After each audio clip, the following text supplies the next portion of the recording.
রাজনৈতিক মতাদর্শকে প্রমোট করার জন্য এবং প্রতিষ্ঠা করার জন্য একটা প্ল্যাটফর্ম হিসেবে কাজ করছে বলে আমাদের কাছে মনে হচ্ছে। কিন্তু জুলাই গণ অভ্যুত্থান থেকে আমাদের যারা পরিচিত ছাত্র নেতৃবৃন্দ তারা জাতির সাথে প্রতারণা করেছেন।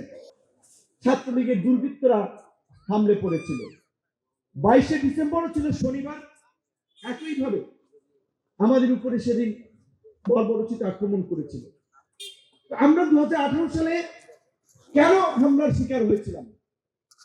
আজকে যে সমস্ত তরুণরা বিসিএস দিতে চান, চাকরি পেতে চান, তাদের অধিকারের জন্য কথা বলতে গিয়েই কিন্তু সেদিন আক্রান্ত হয়েছিলাম।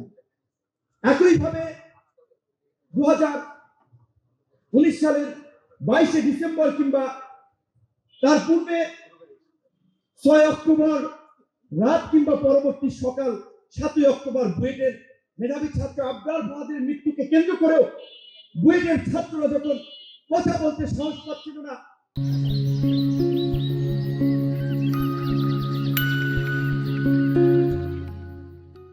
সেই সময় আমরা ঢাকা বিশ্ববিদ্যালয় থেকে ডাকসুর নেতৃবৃন্দ, শামসুন নাহার হলেন নেতৃবৃন্দ, সুফিয়া কামাল হলেন নেতৃবৃন্দ, এরকম কয়েকজন তরুণ যারা প্রতিবাদী কোটা সংস্কার আন্দোলনের মধ্যে দিয়ে যারা রাজনীতিতে কিছুটা সরব হয়েছিল, তাদেরকে নিয়ে আবরার ফাহাদের হত্যার প্রতিবাদ করেছিলাম।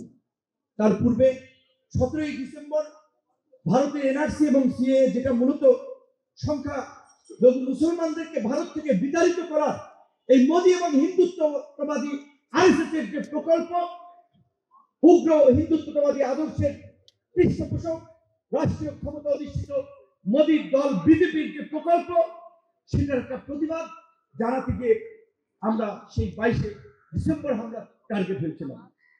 আজকে অনেকেই বলেছে, পূর্বের দুজন বক্তা, যে এটি একটি ঢাকা বিশ্ববিদ্যালয়ের ইতিহাসের একটি কালো অধ্যায়।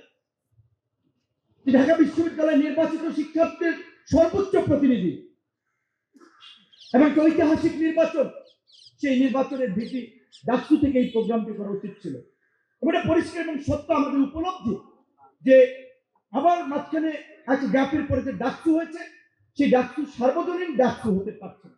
এটি একটি নির্দিষ্ট রাজনৈতিক মতাদর্শকে প্রমোট করার জন্য এবং প্রতিষ্ঠা করার জন্য একটা প্ল্যাটফর্ম হিসেবে কাজ করছে বলে আমাদের কাছে মনে হচ্ছে। তো আমি ডাকসুর আমাদের অনুজদেরকে নেতৃবৃন্দকে অনুরোধ করব, ডাকসুকে নির্দিষ্ট রাজনৈতিক দল মতের প্ল্যাটফর্মে পরিণত করবেন না, শিক্ষার্থীদের বিশ্ববিদ্যালয়ের ভয়েস হিসেবে প্রতিষ্ঠা করুন। 2023 সালের 2 অগস্ট এই ঢাকা বিশ্ববিদ্যালয়ের রাজু ভাস্কর্যের সামনে ছাত্রলীগের যৌথ জানোয়ারের দ্বারা আমরা একবার আক্রান্ত হয়েছিলাম। কেন? যখন আমরা শুনেছি যে টাঙ্গুয়ার হাওরে ঘুরতে গিয়ে বুয়েটের 19 শিক্ষার্থী আটক হয়েছে শিবির সন্দেহে। আমরা তাদের রাজনৈতিক পরিচয় খুঁজি নাই, তারা শিবির করে নাকি ছাত্রদল করে নাকি কোন প্ল্যাটফর্ম করে। আমাদের রক্ত চকচক করেছিল যে 19 বুয়েটের মেধাবী শিক্ষার্থী টাঙ্গুয়ার হাওরে ঘুরতে গিয়ে গ্রেপ্তার হবে, তাদের প্রতিবাদ করতে হবে, তাহলে তো বিশ্ববিদ্যালয়ের শিক্ষার্থীরা ভয় চুপতে যাবে। আমরা ঠিকই জীবনের ঝুঁকি নিয়ে এই ঢাকা বিশ্ববিদ্যালয়ে এসেছিলাম প্রতিবাদ করার জন্য। সেই সময় আমি ছাত্র নেতা নই, দলের রাজনীতি করি, তারপরেও জাতীয় স্বার্থ, ছাত্র সমাজ এবং তরুণদেরকে এনকারেজ করার জন্য, ফ্যাসিবাদের বিরুদ্ধে দাঁড়ানোর জন্য আমরা সেদিন এসেছিলাম এবং আক্রান্ত হয়েছিলাম। তো আমরা 2018 থেকে এই 24-এর গণ অভ্যুত্থান পর্যন্ত ছাত্র নেতা হিসেবে, তরুণদের প্রতিনিধি হিসেবে আমাদের উপরে যে আন্দোলন সংগ্রাম, তার যে একটা ঐতিহাসিক দায়িত্ব আমাদের উপর ছিল, আমরা সেটা পালন করেছি।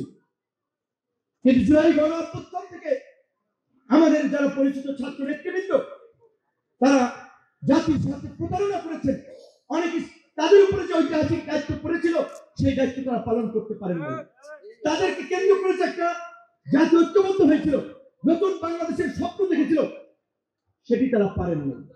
যার কারণে আমাদের সংগ্রামী সহযোদ্ধা হাদিকে এইভাবে মৃত্যুবরণ করতে হয়েছে। এই মাগরিবের সময় অবশ্যই বলতে হয়, এই হাদির মতো সম্মানজনক মৃত্যু, যে মৃত্যুতে বাঁচার জন্য লাখো লাখো মানুষ, কোটি কোটি মানুষ দোয়া করবে, আমরা এমন মৃত্যুই প্রত্যাশা করি। আমরা মরে যেতে পারতাম। ওই 30শে জুন মরে যেতে পারতাম, 2018 সালে 30শে জুন, 22শে ডিসেম্বর মরে যেতে পারতাম, ওই 2 আগস্ট 23 সালে মরে যেতে পারতাম, সর্বশেষ 29শে আগস্ট 2024 এই বছরের যে 29শে আগস্টে আক্রমণ হতে মরে যেতে পারতাম। আল্লাহ বাঁচিয়ে রেখেছেন, আল্লাহর প্রতি শুকরিয়া। আজকে হাদিকে কেন মৃত্যুবরণ করতে হলো? হাদির যেটা বলেছিল, এই রাজনীতি বা এই দূরদর্শিতা আমরা বুঝতে পারছি না। হাদির উপরে আক্রমণ ব্যক্তি হাদির উপরে নয়, এটি আধিপত্যবাদ এবং আগ্রাসন বিরোধী তরুণদের চাপশীল লড়াই, এই লড়াইকে স্তব্ধ করে দেওয়ার আন্দোলন। কারণ এই লড়াই রাজনৈতিক জাতীয় নেতৃবৃন্দের লড়াই নয়। আমাদের রাজনৈতিক নেতৃবৃন্দ, রাজনৈতিক দলগুলো ক্ষমতায় যাওয়ার জন্য আধিপত্যবাদী শক্তির সাথে আপোষ করছে। আগ্রাসনকে তারা অতীতেও মেনে নিয়েছিল, আগামীতে হয়তো মেনে নেবে যদি এই তরুণরা রাজনীতিতে না থাকে। কাজেই তরুণদেরকে রাজনীতিতে প্রাসঙ্গিক থাকতে হবে, নেতৃত্বে থাকতে হবে।